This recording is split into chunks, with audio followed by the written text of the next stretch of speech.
we sat down and went through things at the time, excuse me, between depreciation, special depreciation, and rate stabilization.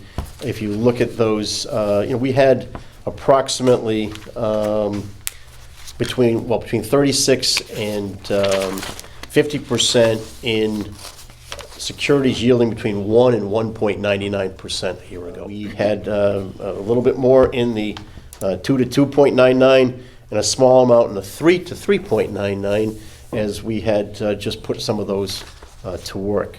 The request was to try to bring those in to 1 to 3 years. A year ago in depreciation, we were 1.68 average coupon, 3.5 years, 3.6 years average maturity. Special depreciation, 1.7% average coupon, 4.3 years maturity.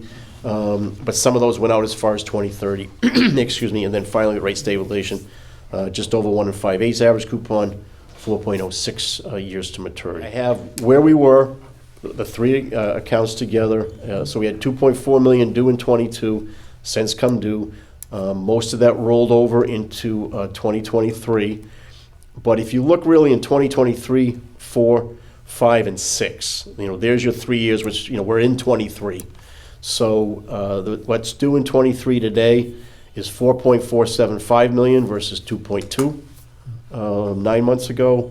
In 24, 6.5 million versus 5.4, not as much of a growth. And what's now 2 years, we increased about $6.4 million from 4.5 to 10.9. That's where we were getting yield. 27, which is now 4 years, we brought that down by half from 7.5 million to 3.8. 28 from 1.88 to 372,000. Eliminated 29. Eliminated 31, and we brought 2030 down from 4.8 to 2.5 million. A year ago, we had 45% of the aggregate maturities on these three accounts, 45% due within 3 years. Today, we have 79.54% of the maturities in 3 years. It's just over $1 million worth of principal that will be recovered in the portfolio as existing bonds that are underwater recover back to their face value here. What are you advising as to the policy and the appropriate path forward?